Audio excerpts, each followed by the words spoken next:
शिव और शिवा की विभूतियों का वर्णन।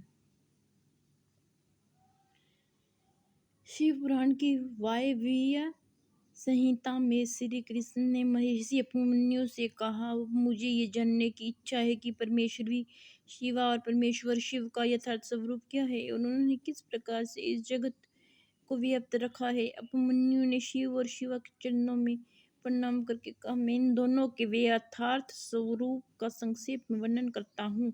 शिव और शिवा की विभूति कालेश मात्र ही इस संपूर्ण चराचर जगत के रूप में स्थित है। यहाँ कोई वस्तु जड़ रूप है तो कोई चेतना रूप। ये दोनों क्रमश अशुद्ध और अपर कहे गए हैं। जो जड़ मंडल के साथ संयुक्त हो संसार में भटक रहा है वही अशुद्ध और अपर कहा गया है।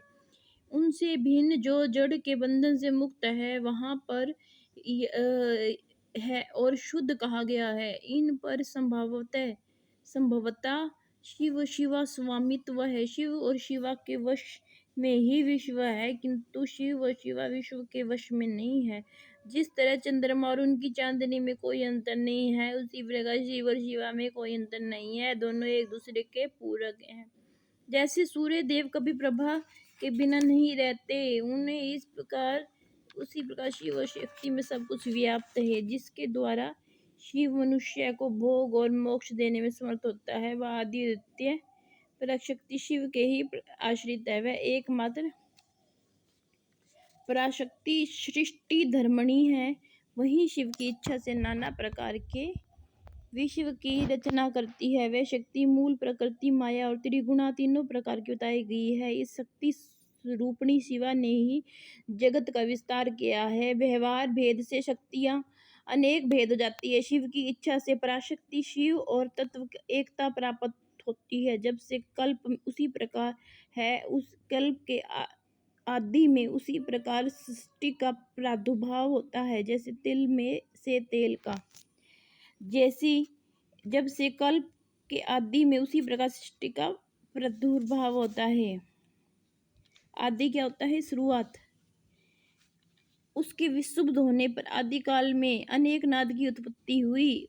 फिर नाद से बिंदु प्रकट हुआ, फिर बिंदु से सदाशिव से महेश्वर प्रकट हुआ। महेश्वर ने शुद्ध विद्यावाणी की ईश्वरी जो वर्णों अक्षरों के रूप में विस्तार को प्राप्त होती है और मातृका कहलाती है। तदंतर अनंत के समावेश से माया ने काल, नियति, कला और विद्या की सृष्टि की। कला से राहु और तथा पुरुष से फिर माया से ही त्रिगुणात्मक अव्यक्ति प्रकट हुई। इस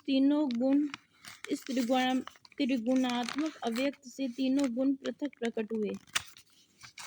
वे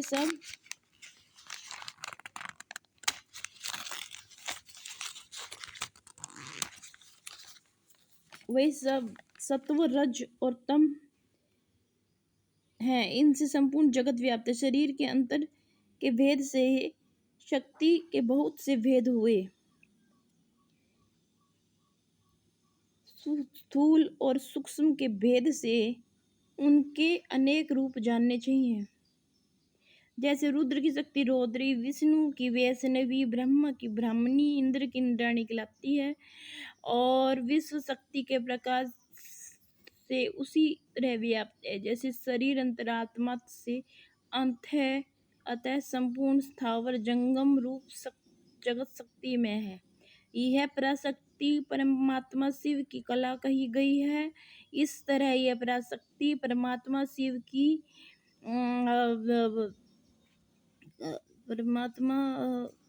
कला कही ईश्वर की इच्छा के अनुसार चलकर जगत की सृष्टि करती है। ज्ञान, क्रिया, इच्छा अपनी इन तीनों शक्तियों द्वारा सदाशिव हमेशा संपूर्ण शिव को व्याप्त करके स्थित होते हैं। कार्य के नियम से लागू करने वाली महेश्वर की इच्छा शक्ति नित्य है। उनकी जो ज्ञान शक्ति है वह बुद्धि रूप होकर कार्यकरण, कारण और प्रयोजन का ठीक ठीक क्रिया शक्ति निश्चय करती है तथा शिव की जो क्रिया शक्ति वह संकल्प रूपणी होकर उनकी इच्छा और निश्चय के अनुसार कार्य रूप संपूर्ण जगत की क्षण भर में कल्पना कर देती है।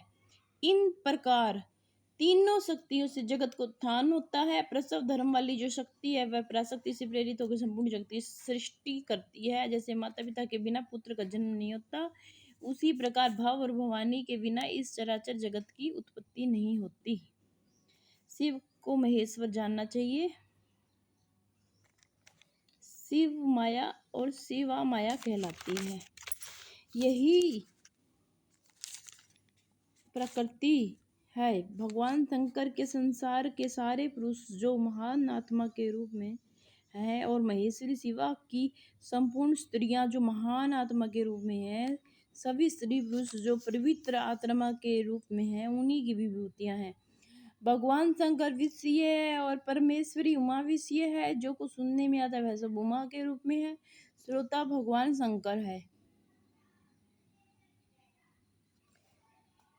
संपूर्ण रस की देवी महादेवी है और उस रस का आस्वादन करने वाले मंगलमय देव है महादेव। देवी महेश्वरी मंतव्य वस्तुओं का स्वरूप धारण करती है और विश्व आत्मा महेश्वर उन वस्तुओं के मनन करने वाले हैं। पार्वती जानने योग्य वस्तुओं का स्वरूप धारण करती है और महादेव उन वस्तुओं के ज्ञाता हैं। भाग्य समृद्धिशाली भगवान शंकर ही सब प्राणियों के प्राण हैं और उन प्राणों की स्थिति जल रूपणी माता पार्वती। पार्वती देवी जब क्षेत्र का स्वरूप धारण करती है तो काल के भी काल महाकाल क्षेत्र के रूप में स्थित होते हैं। अतः महादेव दिन है तो पार्वती रात्रि, यदि महादेव आकाश है तो पार्वती पृथ्वी, महेश्वर समुद्र है तो शिवा तत्व भूमि, महादेव वृक्ष है तो उस उमा उस पर फैलने वाली लता।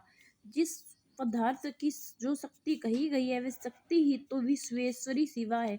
वह सारा पदार्थ साक्षात महेश्वर है जो सबसे परे है, जो पवित्र है, जो पुण्यमय है और मंगलमय है। उस वस्तु को महान आत्माओं ने उन्हीं दोनों शिव पार्वती के तेज के विस्तार से प्राप्त हुआ बताया है।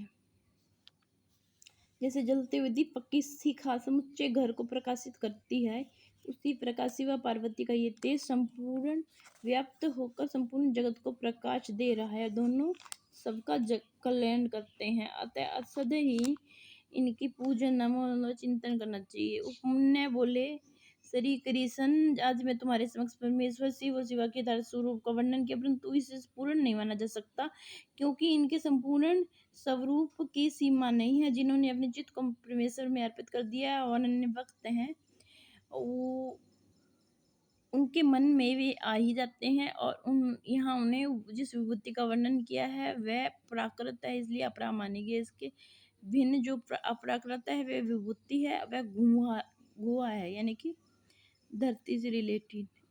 उनके गुहा रहस्य को जानने वाला व्यक्ति ही उन्हें जानता है कि परमेश्वर की यह परा विभूति वह है जहाँ से मन और इंद्रियों सहित वाणी लौट आती है। वही विभूति यहाँ परम धाम परम गति व प्रकाष्ठा है और शिव और शिवा की यह विभूति संसार रूपी विषधर सर्प के डसने से मृत्यु के अधीन हुए मानवों के लिए संजीवनी और सिद्धि है।